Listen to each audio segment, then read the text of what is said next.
Hello and welcome back to Inside the Tank. I'm your host Tyler Rains, and we have a lot to go over today, from the Steelheads triple header this weekend to Owen Beck's hat trick and so much more. So I hope you can join me for this episode, and it's going to be a lot of fun. Let's talk about it.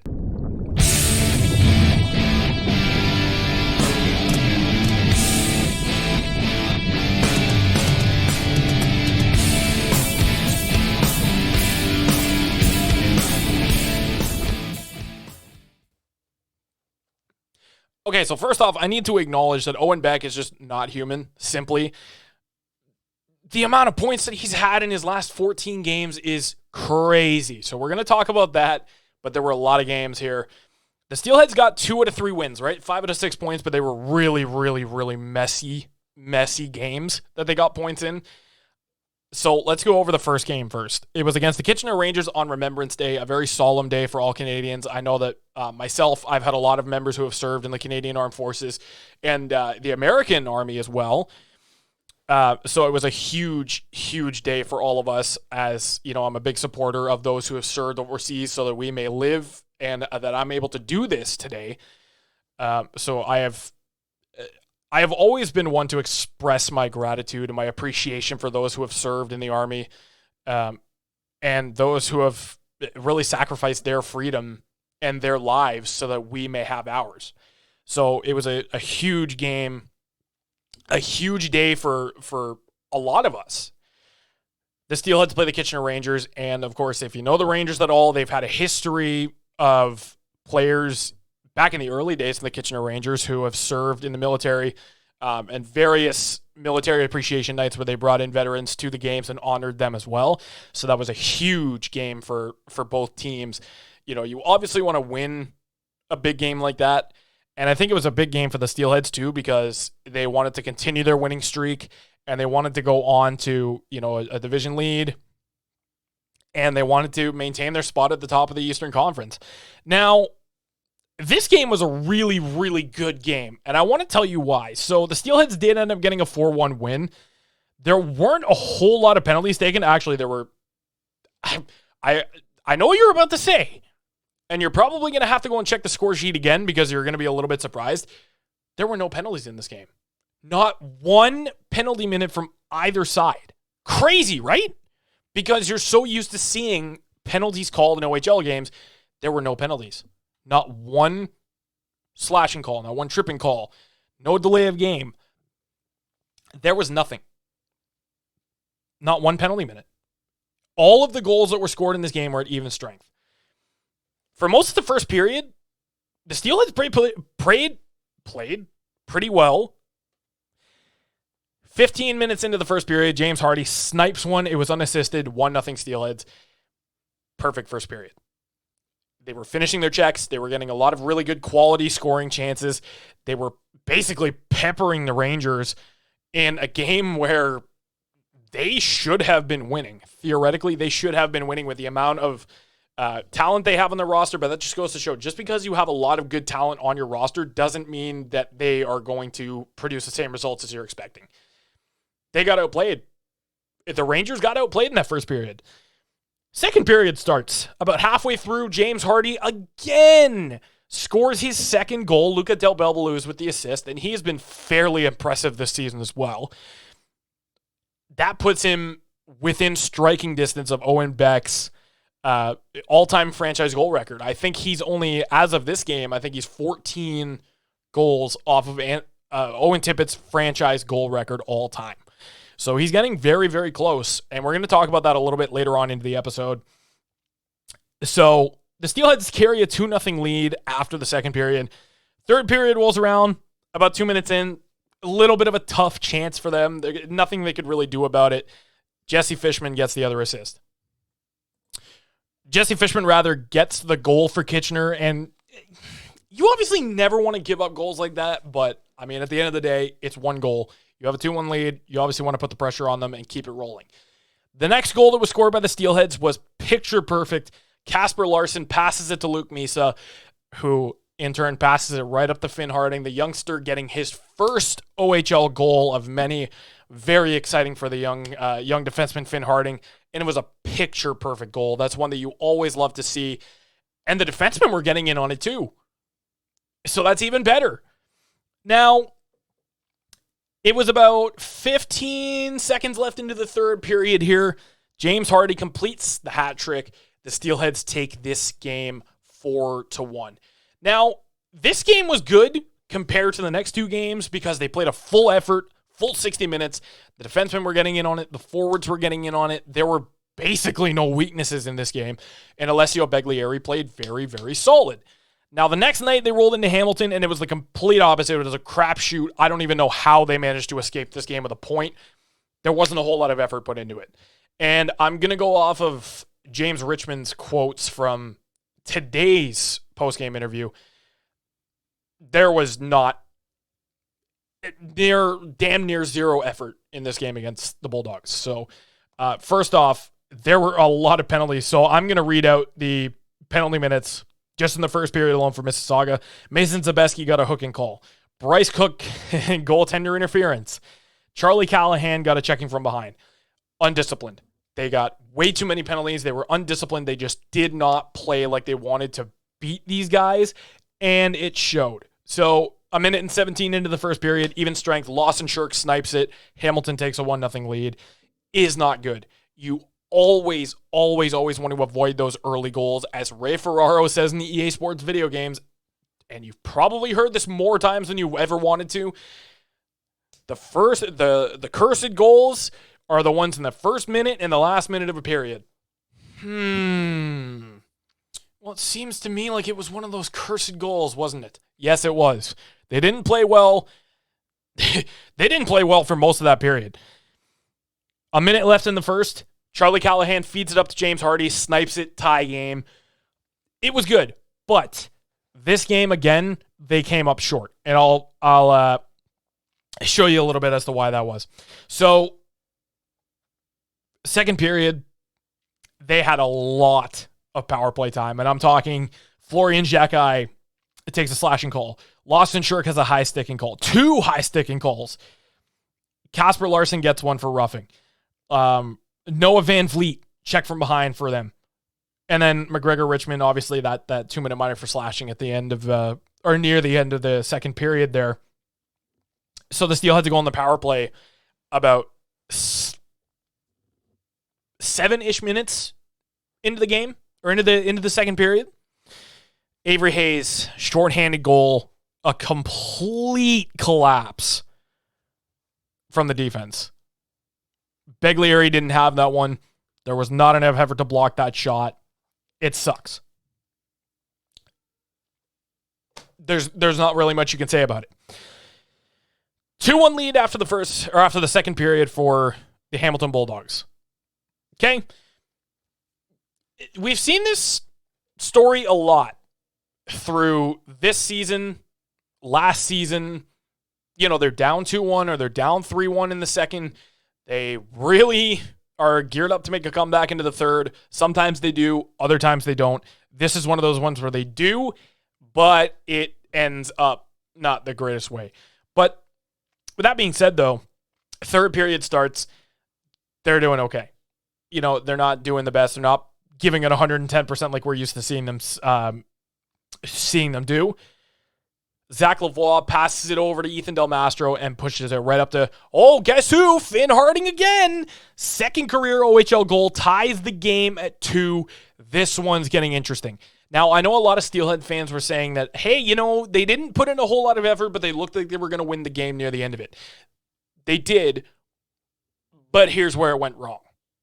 Okay, so they were playing okay through the third period, and this is the one that really kind of irks me and grinds my gears.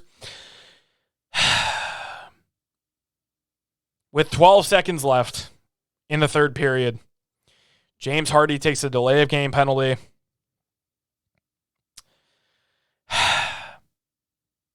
And 24 seconds into overtime, Avery Hayes on the power play wins the game. It continues. I said it last week. I will continue to say it. They need to stay out of the box. Intentional or not intentional, They need to avoid those penalties at all costs, unless it's absolutely unavoidable and it's something like, you're trying to clear the puck and it goes over the glass, like a delay of game. That's not what happened in this one, but you need to stay out of the box.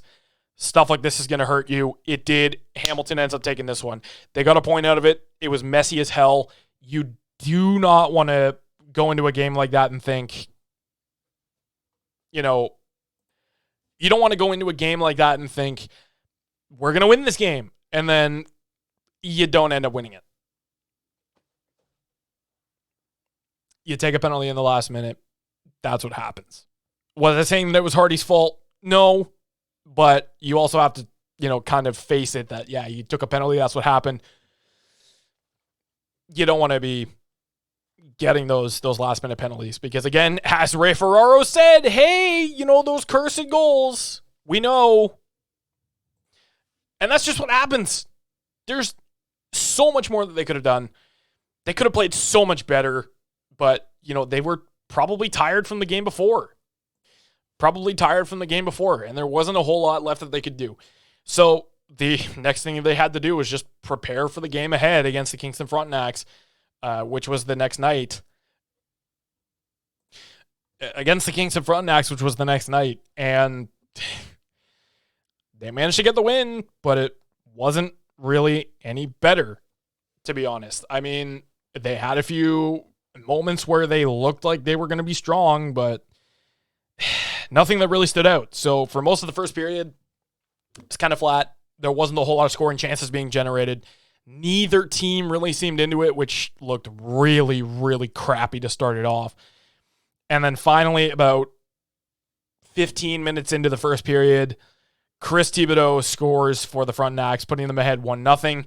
And that is when everybody in the building started either booing or cheering, depending on what side you were on, where you were on the side of the Kingston Frontenacs or you were on the side of the Mississauga Steelheads.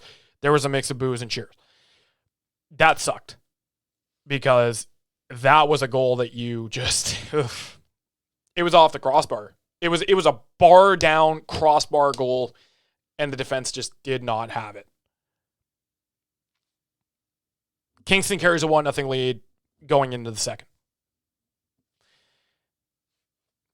Keep the name Chris Thibodeau on your tongue or in the back of your head for this episode, because he was a contributing factor to why Owen Beck was able to score a hat trick in this game. And yes, he did score a hat trick. So Chris Thibodeau, who we just talked about, put the Frontenacs ahead 1-0. He actually ended up costing them as well, because he ended up taking a penalty for tripping in that second period. 7 minutes into the second, Owen Beck snipes it. It's 1-1. On the power play, his 11th of the season. Mwah, chef's kiss. Beautiful. Absolutely beautiful goal. And I will link the highlights down below because I think you should definitely check out all of the goals that were scored in this game. So that's fine. Less than 2 minutes later, Parker Von Richter passes it over to Casper Larson, feeds Owen Beck. He snipes it again. 2-1 Steelheads in the second period. And this was a point in the game where I was thinking, okay, you know what? They've got the momentum on their side. They can't let this be the one that slows them down. They did just that. They kind of shot themselves in the foot because about less than 40 seconds later, Matthew Soto gets one back for the Frontenacs. Yes, it's 2-2. Ties the game again. And we've seen this time and time again. They need to watch the turnovers. I've said this in so many times. Turnovers, staying in the penalty box, those are going to be your worst enemies. They turned the puck over, resulting in a goal. That sucked. 3 minutes left in the second.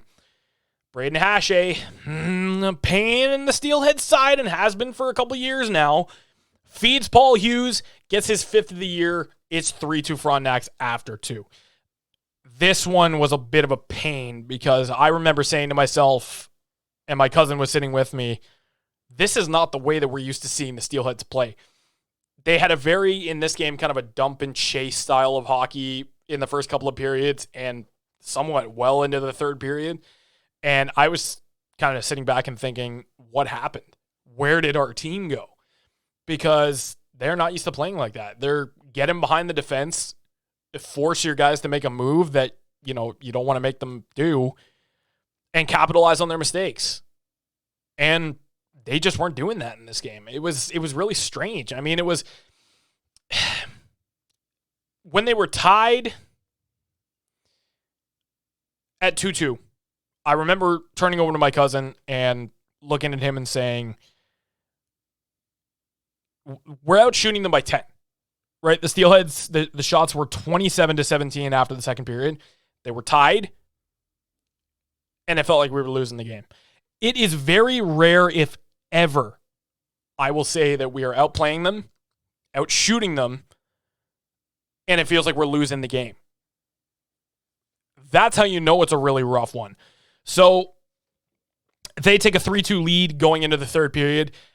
3 minutes and 11 seconds into the third period. Bless these two. Ethan Del Mastro sends it up for Xander Vecchia, who snipes it, tying the game once again. And again, that was another bar down goal. They went top corner where Mama hides the cookie jar. Yes, you did. I did just use that, sue me. That was an incredible, incredible shot and a great play by Ethan Del Mastro to set up Xander Vecchia for that game-tying goal. That would be it for the third period. Again, they played that kind of dump and chase style, which I wasn't a really big fan of. There were a couple of close calls where it looked like Kingston was going to capitalize on some of the mistakes that the defensemen were making. Quite a few turnovers where there shouldn't need to have been. And then, they end up tying the game, which is pretty awesome. So there were two milestones actually going into overtime. So, of course, as we noticed, 3 minutes with 2 minutes left into overtime. Owen Beck, 13th of the season, overtime hat trick. Perfect. You love to see that happen. You love to see him get a hat trick, and it's double satisfying that it was an overtime winner. But it wasn't just that milestone.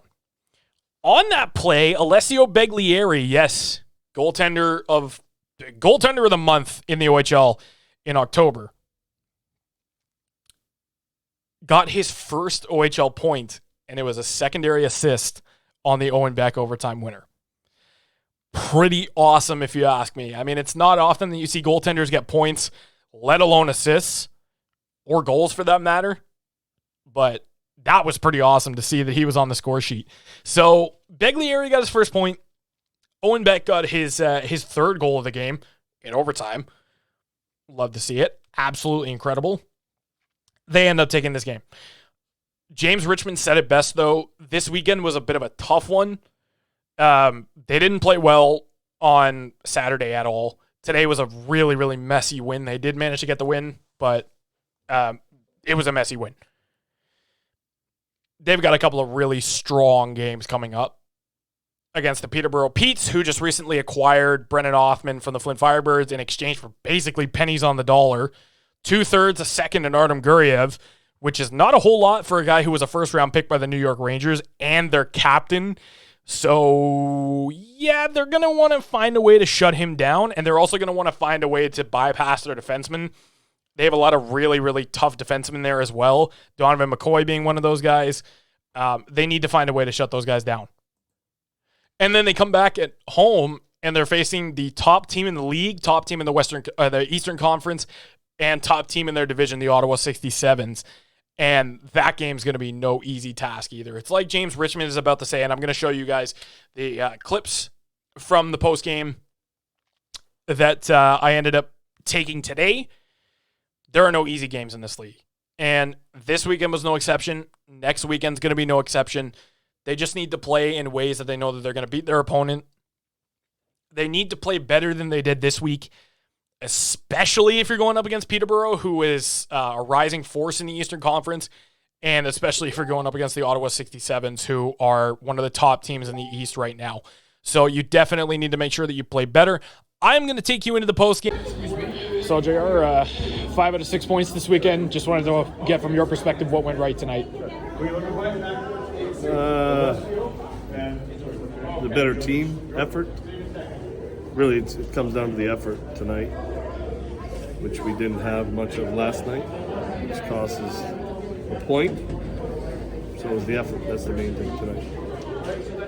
Does a lot of this game just come down to pushback for a little while? At least things didn't seem to be going your way, even though you seem to be controlling things, but ended up on top.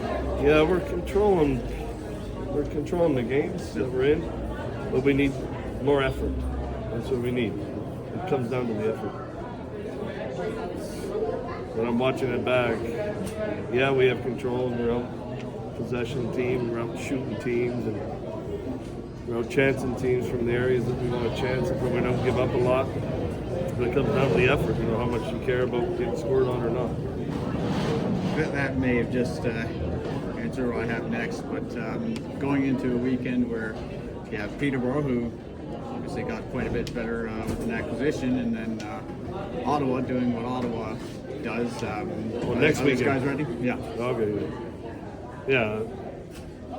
I really not thinking about the next weekend till now, right? So we'll watch film and see what we can get ready for these guys, because there aren't any easy games in our league. No.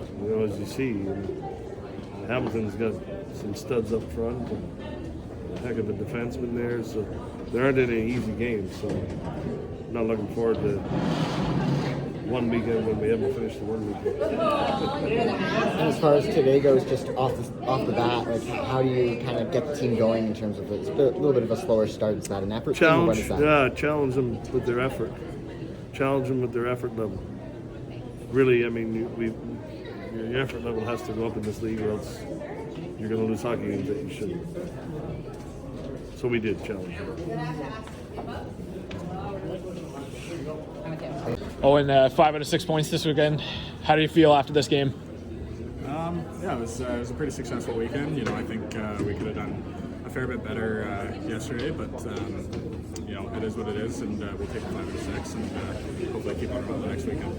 The 2 words, overtime hat trick. How does that make you feel? It was pretty cool. It was definitely I can't say I wasn't thinking about it on the bench, but yeah, it was pretty cool. That came true.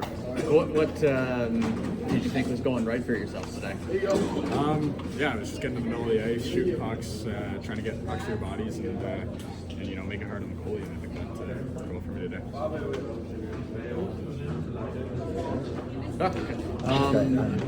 Go ahead. No, go ahead. Okay. I know it seems so long ago now, but Montreal, busy summer, obviously, and just what did you take away from that experience coming into now? Just learning to play with that same pace that they play with up in the big leagues there. I mean, they're going 110% every night, and you need to be able to keep up and play at that pace. And I think just being able to bring that kind of play here is just gives a huge advantage. I'll just ask about playing these 3 games, 3 nights, a little bit of travel in between. Just how tough is that, and how do you kind of get the energy going in a game like this? Yeah, I mean it's a lot in 72 hours, but it's you just got to be able to get up every night, get your legs going, get a few good shifts into you, just get your legs moving, and things start to feel a little bit better after that. Now, some really interesting comments made by general manager and head coach James Richmond, who, he said it best. They just did not put enough effort in last night in Hamilton. This one was a bit of a messy win. And then, of course, Owen Beck coming in and saying the same thing, that basically they needed to play better, but it was satisfying to get the win anyway. And I really do agree with them, because the more that they got into this game, the better it got. And it wasn't until the third period and into overtime that they started to play a lot better. But again, they were playing the Dumba J style, which we're not used to seeing. And it raised a lot of questions. But regardless, they need to play better if they're going to end up beating Peterborough on Friday night, and if they're going to beat Ottawa on Sunday afternoon. I think they can do it. That is going to be it for this one. Thank you very much for watching. If you didn't already do so, hit that subscribe button, hit the little bell notification for all future content, and stay tuned with our social medias down below. I'm Tyler Rains, and I will see you in the next episode of Inside the Tank.